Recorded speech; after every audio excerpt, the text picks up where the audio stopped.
The Secrets of Star Wars is brought to you by the Star Quest Production Network and is made possible by our many generous patrons. If you'd like to support the podcast, please visit sqpn.com/give. Hi, this is Ashley Eckstein, the voice of Ahsoka Tano from Star Wars, and you're listening to the Secrets of Star Wars podcast. May the Force be with you. You're listening to The Secrets of Star Wars, episode 187. Hello there. It's a power that Jedi have that lets them control people and make things float. Impressive. Every word in that sentence was wrong. Help me, Obi-Wan Kenobi. You're my only hope. This station is now the ultimate power in the universe. I find your lack of faith disturbing. It's against my programming to impersonate a deity. That's not how the Force works. Force is with me, and I am with the Force, and I fear nothing. Remember, the Force will be with you, always. Hi, I'm Robert King, and you're listening to The Secrets of Star Wars, where we look at the deeper themes and meanings found in the stories and characters in that galaxy far, far away. This past week, we had the 3-episode premiere of the new season of The Bad Batch, Season 3. It's the final season of this animated series about the long-suffering A-Team of the Old Republic trying to find peace under the boot of the Empire. We're going to talk about all 3 episodes today, and joining the conversation are Joshua Beeghley. Hi, Josh. Hello, hello. And Kathryn Laffrey. Welcome back. Hello, good to be here. So just like all our other review podcasts, we're going to talk about all the events of these episodes. So here is your spoiler warning. If you want, you'd better go watch those episodes and then come back and listen to the rest of the podcast. Now, this wasn't exactly a 3-part episode, but each episode built up on the common storyline. It's definitely focusing on a season-wide arc of the Batch rescuing Omega and Crosshair. At least it's going to be the arc of a good chunk of the season. So hopefully we will see them rescued from the clutches of Dr. Hemlock and the Empire. And it starts off with the first episode, Confined. And that focuses on Omega's life at the clone experimentation facility on Tantiss. And then in Paths Unknown, we follow Hunter and Wrecker as they try to track Dr. Hemlock down, picking up a few young clones along the way. And in the third episode, Shadows of Tantiss, Omega is forced to flee when her blood is tested. She escapes with Crosshair and a Lurka Hound named Batcher. So there's a lot going on in these 3 episodes. A lot. So much going on. Let's just take them one at a time and start with Confined. Here we are, close focus on Omega in prison. What jumped out at you about this episode to begin with? A great opening sequence. I love the shuttle crash and, seeing Hemlock's disdain for anyone who doesn't fulfill their duties. Shut the speaker off and, oh, well, let him die. But yeah, it was quite fascinating. Just big, powerful, action-packed start. I liked seeing Omega's time, I guess, as a prisoner. Mm-hmm. It seems like she's still given a lot of the liberties, but it's also sort of seeing her role play out throughout, I guess, these first 3 episodes of finding her purpose and where she's supposed to be going. It was really interesting of how they set that up in the first episode, of her sort of being like just this regular worker who's kind of gets her blood taken every now and then, but that's about it. And there's not really much thought of it early on. Yeah, she's just an ordinary lab assistant, like anybody who goes out and gets a job as a lab assistant completely freely on their own, except that she's not completely free and she is not allowed to leave and she's not allowed to say no to anything. She's not even allowed to have a little straw doll stuffy. that she makes for herself. It's it's for your own good. Not to mention the water torture. The drip, drip. Oh, it was eerie because you feel the monotony of the days. Everything's the same. Mm-hmm. But then you realize that water drip is just this mild form of torture to get her to step in line. And as she goes through that episode, you see her getting more and more looking like Emery, but thankfully still resisting it all. So you think that water drip was intentional? Oh, heck yeah. Yeah. Yeah, I really do. Unless the Empire's that shoddy at plumbing, but... I mean, they did have a really lame exhaust port on the Death Star, but... True. Yeah. Yeah, the other like really cool time marker that I loved was the way they showed the sort of wheel of blood testing shift. Oh yeah, one notch. Yeah. Every time they wanted to do a major time shift, and it just like that shunk was it was just so powerful. It almost felt like multiple episodes. Like it was only a 23 minute episode. It felt and I mean this in a good way, it felt like hours. Yes. Because of those time shifts, every one of them felt like the end of the episode, and oh no, there's more. And it didn't feel like it dragged, but it felt like I could feel the time weighing down on her. Yeah, in the rewatch, it really did feel longer. I was going, wait, I thought that would be in the next episode. This is still the first episode. You go to her taking care of Batcher, and it's like, wait, I thought that was in the next episode. So yeah, it really did feel like it could have been an hour long in a good way. Like you said, just full of information and what's happening and that tension of the music and the visuals of light and shadow. Mm-hmm.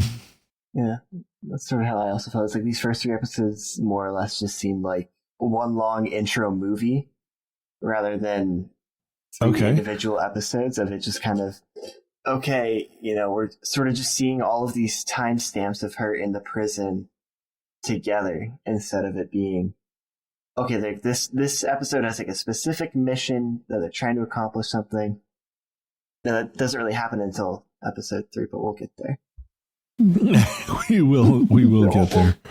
I mean, we're reminded, as you say, Kathryn, like right from the beginning, we're reminded of just the absolute coldness of Dr. Hemlock, and the complexity of Emery. What did you think about her and like her relationship with Nalase and with Hemlock? I think it's more interesting to see her interactions with Omega and how she's trying to be like this older sister almost, but then you still see that like mind controller on her. You're just like, is this even really her, or what exactly is what is she trying to do? And we don't really know much about her as a character yet, but other than I guess she is a clone same as Omega. It's just been interesting to see. That sort of headband, graphy glasses thing, you took that as a mind controller? Is that? I don't entirely know. In my mind, I see the back piece, but I don't know if it's attached to the glasses. It's just like one entire thing, or I was just assuming it's been the mind controller aspect, but I could be wrong. That would be interesting because I was wondering about those glasses. The fact that they're colored the way that they're almost screen-like, almost like augmented reality glasses. Mm-hmm. So how much of it is actually coloring her vision of, the bigger picture, what's going on here? Because there's times where it seems like she's going to connect with Omega, but then she's so robotic where every day, good morning, Omega. We have work to do. I was like, what is going on with her? And yet she saved the stuffy. So. Well, and in last season, she helped out Crosshair. So, she's kinda. Yeah. Yeah, she's a fascinating character. I definitely want to know more about her. Especially Crosshair's warning about her to Omega. Yeah. So that was interesting. Not all clones are to be trusted. Mm-hmm. Yeah, and I noticed a number of other women technicians who also seem to be wearing headbands like Emery's. Their hair all the same. Their walk is all the same. Yeah. So I wonder, I'm assuming they are all clones as well, but I'm not 100% sure. The backgrounds were just so rich that it opens up lots of world building possibilities. And I think that's one of the thch that I love about like all the good Star Wars that's out there is it just suggests a much larger world than the particular story that we're focusing on. And that's, I that's love wonderful. the overview of the lab where you see them day after day moving around the lab in the same way every single time. And it really mimicked that clockwork of the centrifuge for mixing the samples. Yeah, that was really cool. I loved Crosshair in this. Yes. Did anybody else hear his voice change? At what point?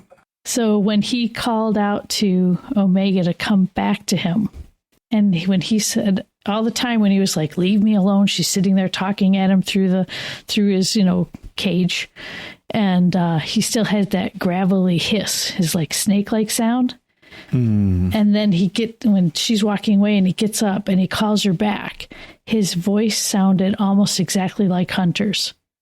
The gravelly hiss was gone. It just was a little softer, a little more brotherly. And I was like, okay, there's something more to him in there. I did not notice that, but I love the idea of it. And yeah.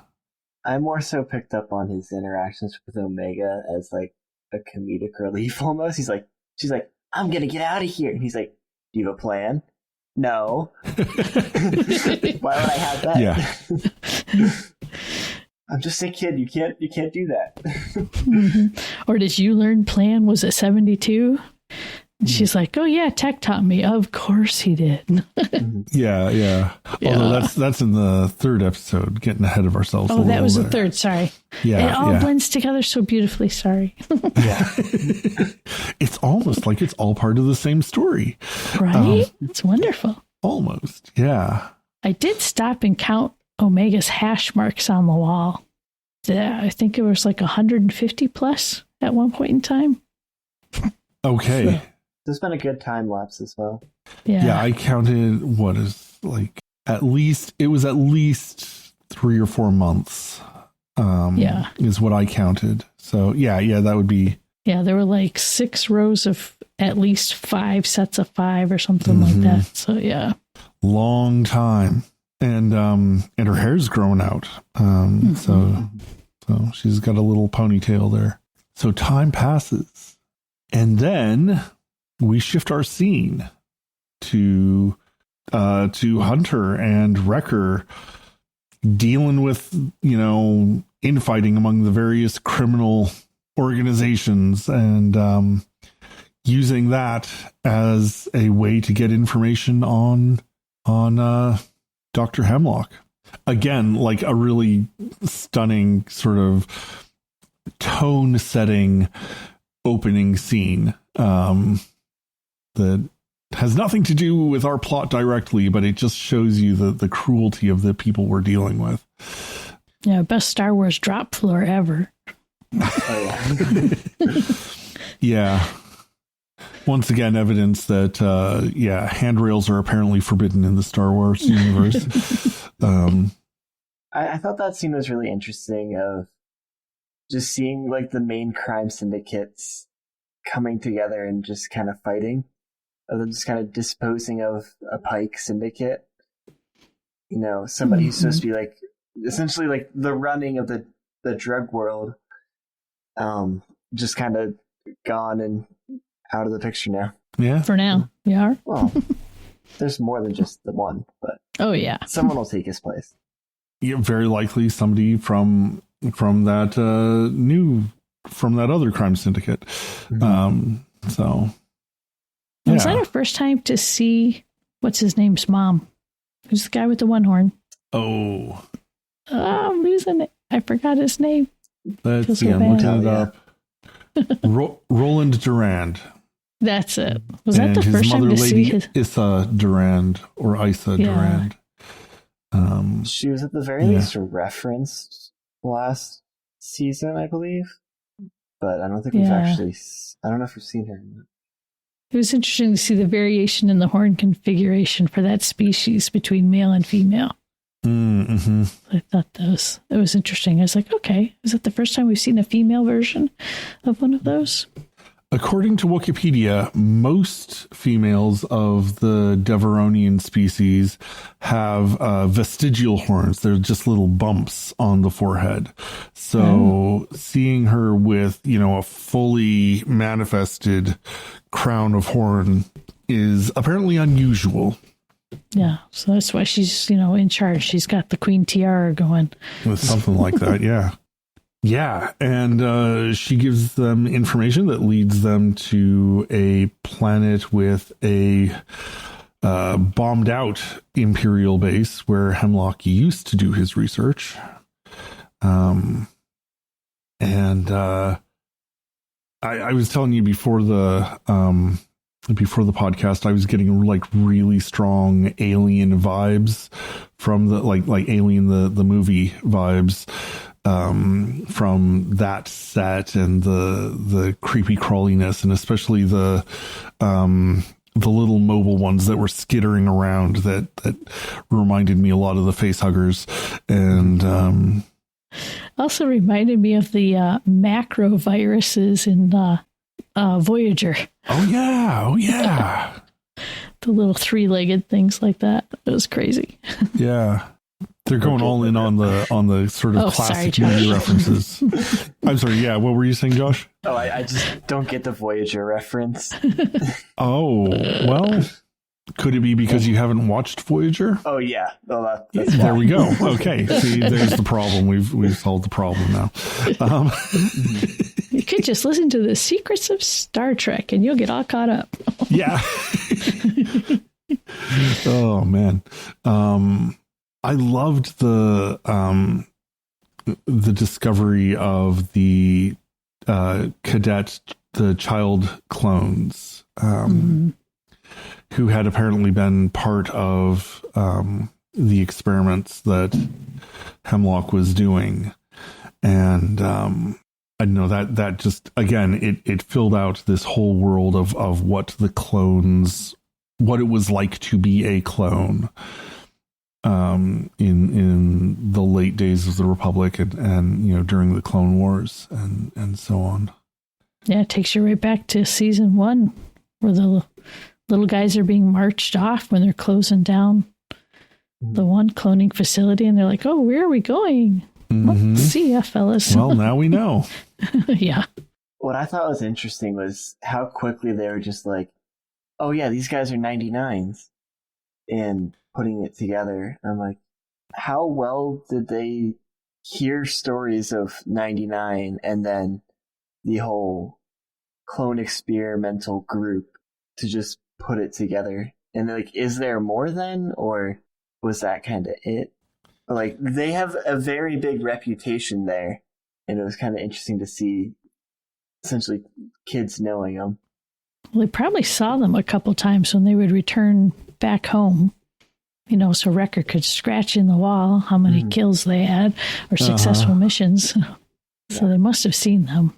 I mean, my impression was that any defective clone of any kind was considered a 99, and our Bad Batch were just the very few of the 99s who actually turned out to be able to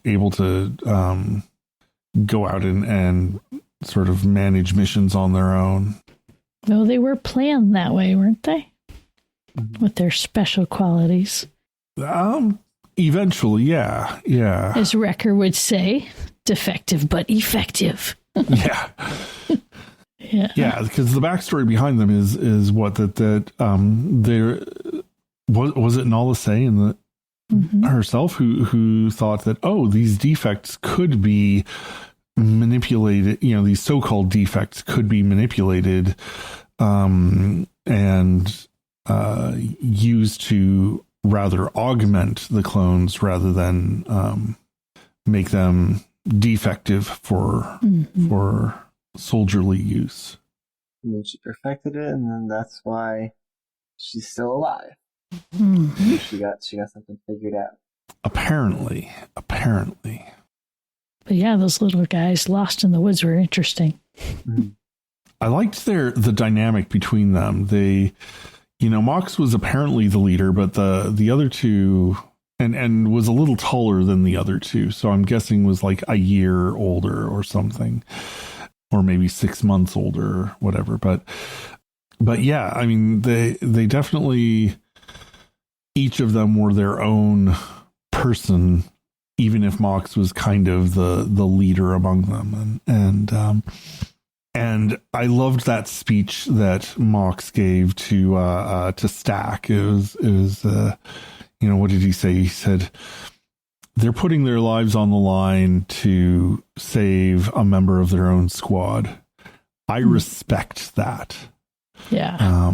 I loved the way you put that. I respect that. It kind of gave his whole approach to life in a single sentence there. It was great characterization, I thought. Yeah, and the effect that seeing Omega's room and the little stuffy there had on him. So he could see that it's like, wait, this isn't just a group of soldiers. This is family. Sort of just relates to how they're still trying to survive after their aftermath. Because the Bad Batch has been on it for longer, but these guys are relatively recent on their away from being test subjects and clones and trying to actually figure out themselves. Well, long enough to see the whole base that they used to live in get completely overrun by those slither vines. Yeah. So I don't know. I assumed it was at least a good year that they were out there on their own. Yeah, it seemed like it. That's still a time of survival in my mind, focused on being, I guess, a family. We got to make sure we're good for the next day, especially with those vines being fairly aggressive before blaster fire.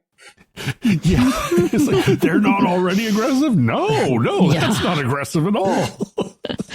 That was a great line. Yeah.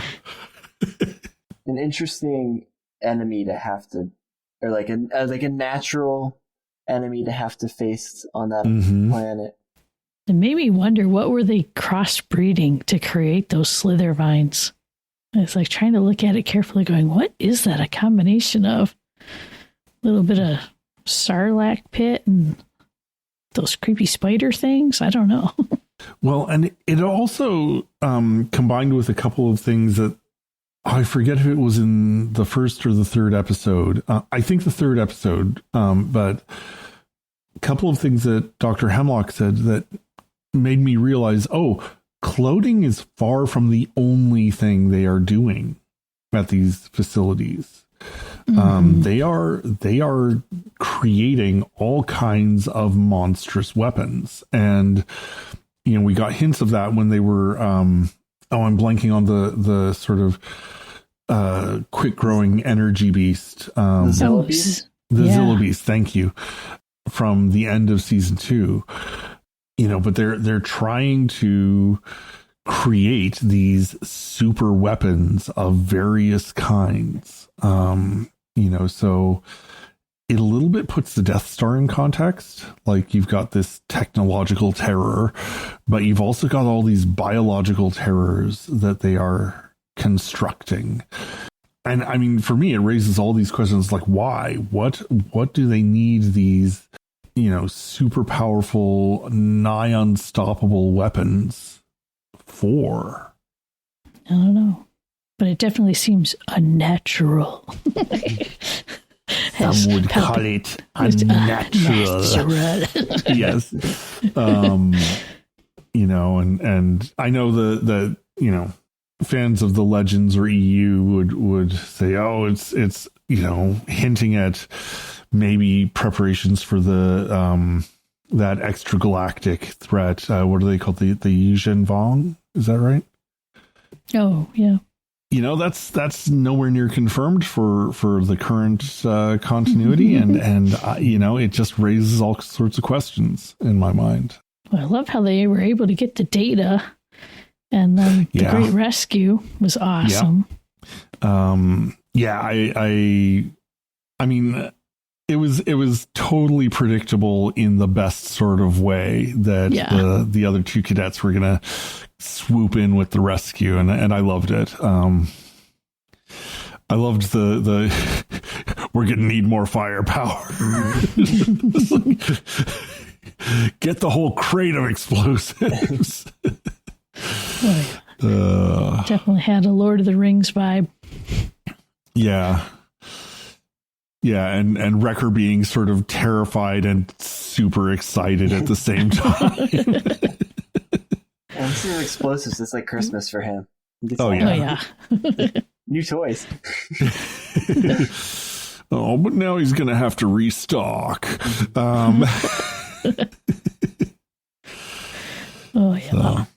And what did you think of the ending when they promised to take them off to the island, which they didn't name, but which we know is the island of Pabu? I thought that was like a nice nod to them trying to make it be somewhat of like a refugee location for them to help, they know are good people who won't like damage sort of what we've seen them build as like a utopia-ish society where they just kind of do their own thing and live in harmony. Mm-hmm.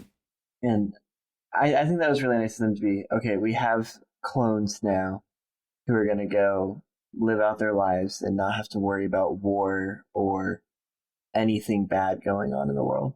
They can actually get like a break from the military that they've grown up in. Yeah, what did Hunter say? So you can be something other than soldiers. Yeah, you can easily see how now Hunter is very much the father, because he doesn't see them as potential recruits that could help them find Omega. Instead, he wants to protect them and find them a safe haven. Yeah, so I thought that was really sweet. And then we switch back to Omega, back at Tantiss. What this episode is called Shadows of Tantiss. And we don't need a stunning tone setting introduction. We are into the story now, and we are watching the time go by, but something is different. We've got a visitor.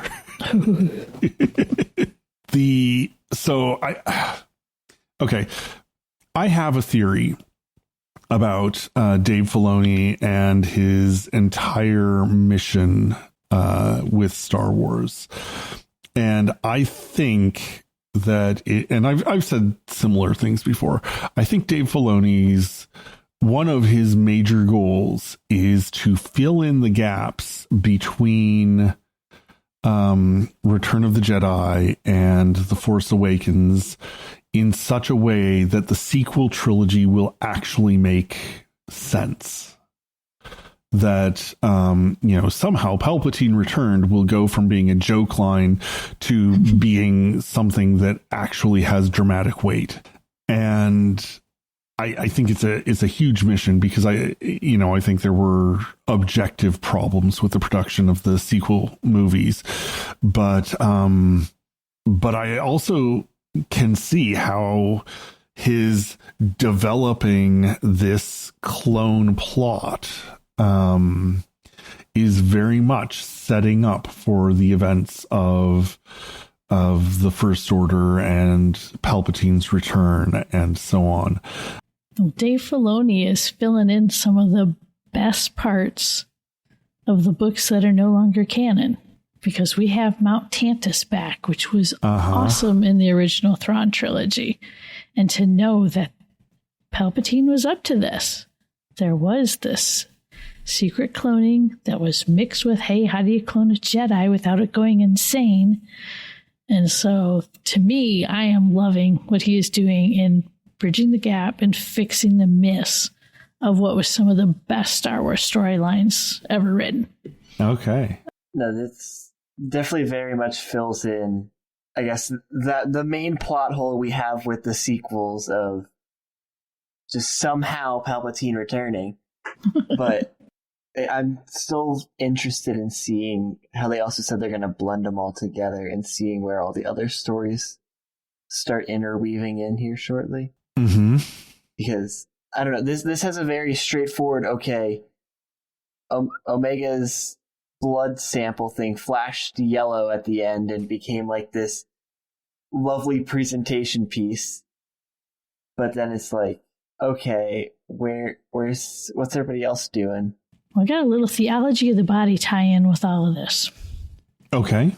So, everything they've been testing as far as the clones go are all men. And so, men in the theology of the body are the givers of life. Women are the receivers. And here's Omega, and she finally has the blood type that is receptive to gaining midichlorians. Mm-hmm. I was like, okay, that's kind of we don't know they're midichlorians. We just know it's an M count. M count, yeah. But everything else is all about the dang midichlorians, including the little graphic of the little globe, just like in, please test the blood sample of this little Anakin Skywalker. Oh, off the charts. Mm-hmm. But I thought that was interesting. It was like, okay, this is the first time that they're, testing her, who's more of a clone, I think, than Emery as far as purpose goes. And so, yeah, she happens to be the receptive one. Omega is also the only other unaltered clone other than Boba Fett. So that means that the other one was at least like mutated somehow. Mm-hmm. Emery and presumably the other technicians. Yeah. Mm-hmm. Yeah. So Omega's the unaltered version, which adds into your theology, I guess, of Mary being the Virgin Mother. This unaltered clone, like untouched. Well, do you think to receive it? Do you think then that Boba Fett would not be able to have a receptive, a no loss transmission of the M counter, or however they put it? Yeah. See, I don't know, because whenever I was sort of re-exploring it all, Omega was just notified as this unaltered clone. It never said directly that it was of Jango Fett, if like it was his DNA. I'm guessing it was supposed to be implied that it was, but if there's my mind speculating that Omega's not the same clone at this point, who is she the clone of, and how would that work out? I guess I did hear someone say that, I don't know if it's in a comic book or something, that Jango Fett had a sister that might have been at the cloning facility. Could be. I haven't looked into that anymore. Then I just heard it, a quick little blip on another little review. So it's like, I don't know. It's either that or it sets Omega up to be Rey's great-grandmother. Maybe. I mean, yeah, there are so many question marks still out there. But it does give to me some hope that if there's going to be a Dave Filoni directed movie that kind of ties together all of these threads, that maybe we'll see some of the Bad Batch in live action, which would be kind of interesting. I wonder if we'll see Grogu in the Bad Batch. That would be. I'm just saying, he's around. They're looking for his blood too. So we have seen some animated versions of Grogu that have been not bad. Grogu and what? I think so. Yes, it was. It wasn't part of the Visions series, but Studio Ghibli put together a short animated piece starring Grogu. That was pretty good. I'll have to look that one up. I'm just thinking of just how hit and miss Yoda has been in animated features, though. The most recent one being Rebels, right? Oh, yeah. Yes. That was an unusual looking Yoda. Yeah. Let's not talk about that one. It's so sad. The one thing Rebels did not get an A+ from. Yeah. I mean, the writing was good, but wow. The Rebels animation in general was not the greatest, I think. But really? I loved it. It just felt like a looser, freer drawing style, but in 3D. Because you could see the pencil lines, so to speak, like in the old Disney animations, when every now and then you'd see the pencil lines. Okay. That's what it felt like to me. Yeah. Nice. I have not been like a fan of the visual style of any of the animated series from Star Wars. I didn't like the way the Clone Wars looked, either the original, like Jendy Tartakovsky's little mini episodes, or the long running series. Oh wow. Was not I was not a fan of the animation style of Rebels. I didn't like the animation style of what's it called? Resistance. So did you not like the original Scooby-Doo growing up? I was okay with Scooby-Doo. Is there a lot of connection in your mind between them? Oh, between the animated series of Clone Wars is very much like 1970s cartoons. Very much. And they actually had a Scooby-Doo character in there. They had a Jedi Padawan, or a young Jedi that looked like Shaggy. Oh, wow. Little goatee and all. So yeah, that was like 70s cartoons. And then the Clone Wars series felt like a combination of the claymation Christmas stuff and the mannequin, or not the marionette little shows. Gosh, what were those shows? They had like all the characters in marionette.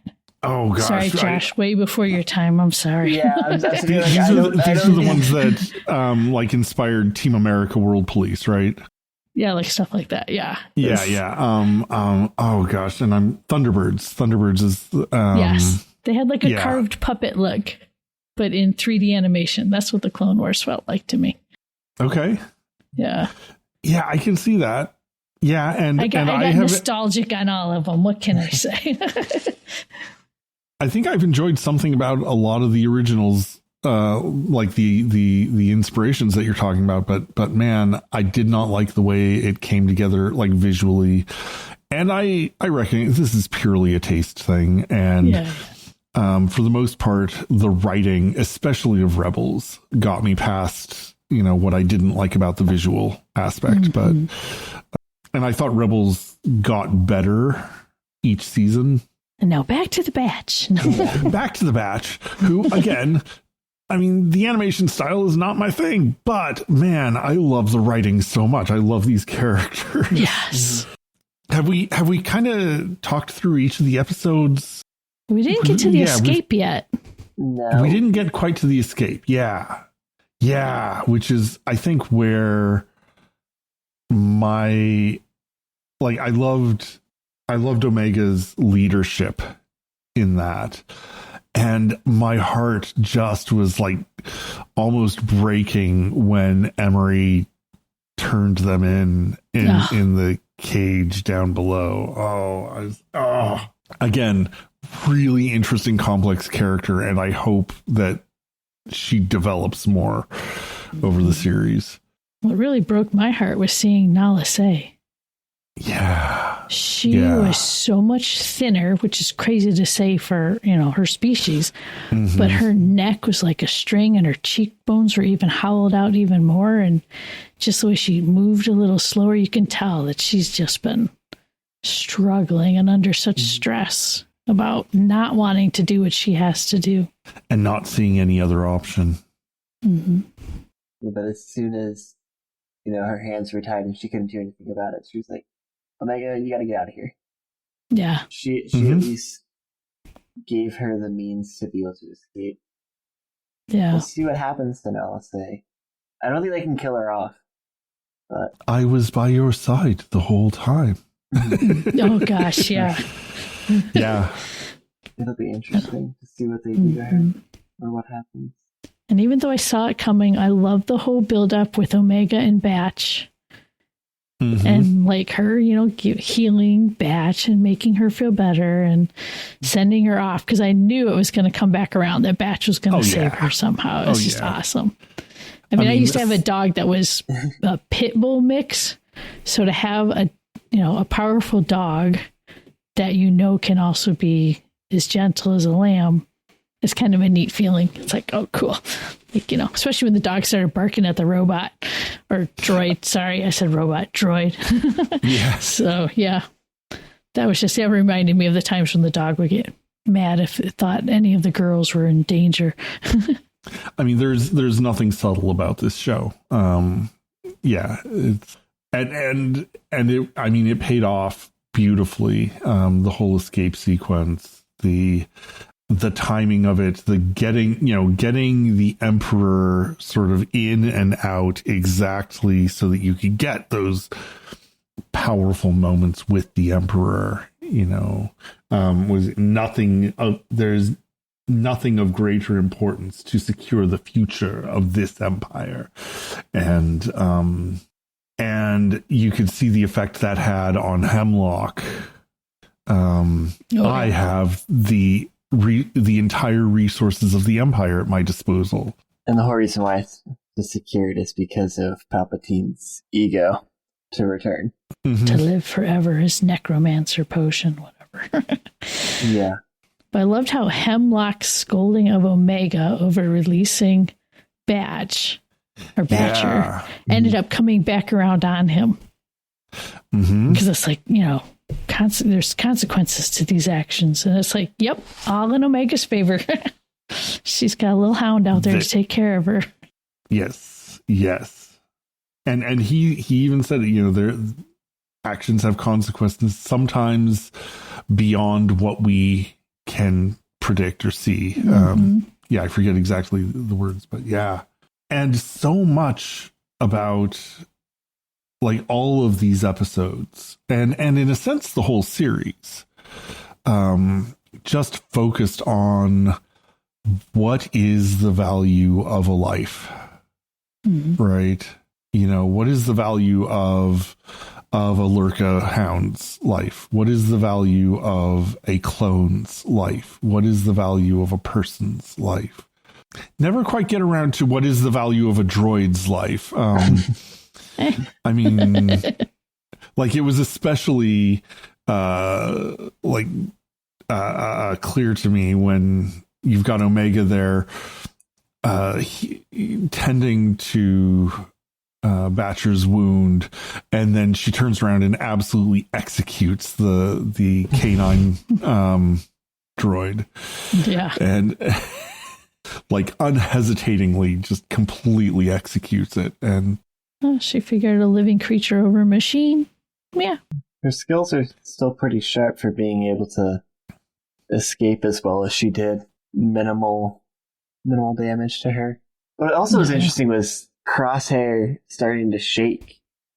Yeah. I don't think we really noticed that. Did they explain what? I don't think they explained why he was shaking, if it's just kind of him being starved out, or if he's getting sick or something. Well, I think they marched him out of that room with the other clones, and you see them all hunched over. It's like, are they being daily tortured to try to get information? I don't know. Or to rehab them, as Hemlock said. Or I would think to test them for usability in one way or another. I mean, we know that the Tyrell Corporation puts a life limit on its replicants. Okay, maybe this isn't Blade Runner, but it's it had a very kind of the end is nigh for Crosshair. His time is running out. And there was a great lighting effect that happened between him and Omega when he was in his cell. And he was purposely above and backlit. And so his bars cast a shadow on Omega's face so that she had the crosshair symbol on her face. Mm-hmm. I was like, okay, that was really cool. I liked how that looked. And just kind of, you felt like there was a really strong bond between them. We knew Omega had a strong bond with him in the first season. Mm-hmm. When she was like trying to say, you can't help it and all that other stuff. But it was just neat to see it kind of reciprocated a little too, where he seemed to have a strong bond with her. Yeah, it's definitely strengthened somehow during their time in prison together. Because he sort of had his change of heart after his first escape, but now it's like our actual chance of seeing him trying to reconnect with the group more and being able to escape and rejoin the family. I definitely get a sort of prodigal son sense from him. Like I think he still doesn't see himself as part of the family, but he's escaped and they are his best chance at survival now. And so he will do what it takes to survive. And I think even he can't deny that he has some care for Omega, and they are certainly Omega's best chance for survival. So now it'll be fun to see. Are they going to pass each other out in space? I know, because you've got Hunter and Wrecker who are getting closer to the answer of where is Hemlock, and Omega and Crosshair have just escaped. It's like Wally and Eve. Woo! No. Go flying past each other. Yeah, and we've got it's going to be a 15-episode season. Oh, nice. In fact, we have titles already, titles and release dates for all of the episodes. We've got a lot of story between here and the end. So who knows how long it's going to take them to reconnect. I suppose it could happen in episode 4, but it might be, episode 14. Yeah. What is the sense that you guys, here's the really risky part of the show. What do you predict for the rest of the season? I really want to see a Rex and Vader confrontation. Oh, wow. That would be insane. That is a very out in there, but it would be something very interesting to see in this series happening. Somehow Vader gets sent to find Omega, and maybe Omega catches up with Rex and Echo, and then they all collide together. It definitely has been long enough that Vader should be active on the scene by this point, right? Yeah, so... Well, if Palpatine finds out that, hey, we've got a viable specimen, but not here, he's got to send his big dog to go find her, right? Or even Boba Fett, maybe as a bounty hunter, going out and hunting down his sister-ish, his other clone. Because Boba Fett's maybe. He's kind of young still, though. But he's starting to switch, I guess. Like, this would be his time period of starting to work for the Empire and making a name for himself more. He should be on his uprise. Yeah, yeah. Well, and don't forget they teased us with Ventress showing up in this. So who knows where that's going to go. Ventress and Omega would be a very interesting dialogue to see happen. Just because even her as a character and how she sort of changed from being like a Sith apprentice to, not apprentice, assassin to whatever you want to call her now, just a rogue anarchist. Yeah, a rogue Force user. Isn't there some reference to her teaming up with the Jedi that was mentioned in Kenobi when he was reading the ones that had made it through? What was it, the way or the passageway? The path. And I thought that they had named a Jedi that she ended up teaming up with. I think it was in a book or something. Somebody mentioned it to me. I hadn't read the books. I didn't know any details. I'm not that deep in the lore.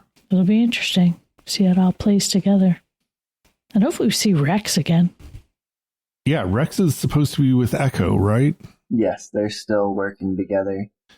Who we have not seen at all, but they've been mentioned. And so hopefully we'll see them in the next couple episodes. No. And we don't need to revisit Sid.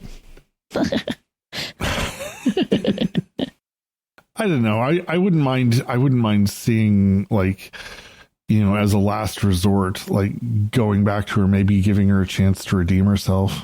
I'm curious what's going to happen with, they haven't talked much about tech. We got like a few little things, but I did notice that his goggles were sitting on the console. And so it was like, oh, you know, are they going to talk more about that in any way? It'd be interesting to see, you know, if anything comes up from that. It implies that they went back to look for the body. Well, yeah, we know that they were given the goggles from Hemlock, saying this is what we found. Oh, that's right. That's right. Yeah. But it's like, you know, okay, is there more to that story? I don't know. His goggles showed a lot of data on them anytime he needed it. Mm-hmm. So it'd be interesting to see what they could get out of it. Oh, that'd be cool if they could download data off his goggles. Then they'd have all of the Bad Batch's plans. So I have one crazy art thing to bring up. Okay. So the bars in Omega's window and the bars in Crosshair's cell and the other cells for the clones have a certain pattern to them. Mm-hmm. And I knew I'd seen it before in stained glass windows. And that pattern's actually called Queen Anne. So that's in reference to Queen Anne from the 1700s, who is credited with bringing the United Kingdom together. So it was kind of like her thing. What was interesting is there going to be any reference somehow? Because Queen Anne, none of her children survived. She had, I think, over a dozen miscarriages. Oh, no. One child that lived to, like, I think after 10 years old or something, ended up getting sick and dying. So I feel like, wait, is that going to be like a subtle reference to none of what they try to produce off of Omega will survive for her blood sample?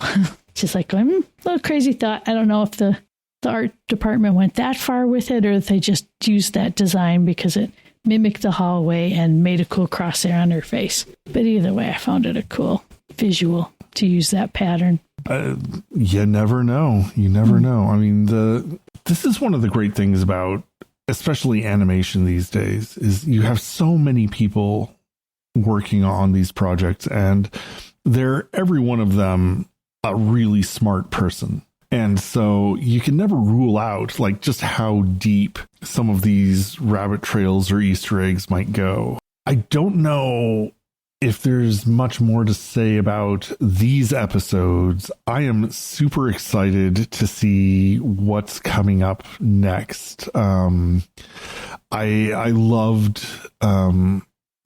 like a lot of the pieces of season 2, but it felt like it wandered a little bit. And these episodes are giving me the sense of a much stronger central storyline, which is very much to my taste. And so I am super excited to see where the story is going to go, and how they're going to reconnect the different scattered members of the batch. And I was reading on Omega herself, behind the scenes, let's see, who is it? It was the voice actress, Michelle Ang, was talking about recording this season and said that they had a couple different endings that they tried out for the season, and that the one they came up with, the word she used for it is bittersweet. No. So yeah, I'm okay. I myself tend to like a bittersweet ending, so I am hopeful for the direction this season is going. Wow. Yeah. Now you got me all like, what's gonna happen? Yeah. Well, we will certainly be talking about it here on Secrets of Star Wars. I suppose that's all for this week. Listeners, we would love to hear your thoughts about The Bad Batch and about all things Star Wars. Please drop us a line at starwars@sqpn.com. Drop us a line on Facebook at StarQuest Media. We've got a very active Discord server that you can join through our website, sqpn.com/Discord.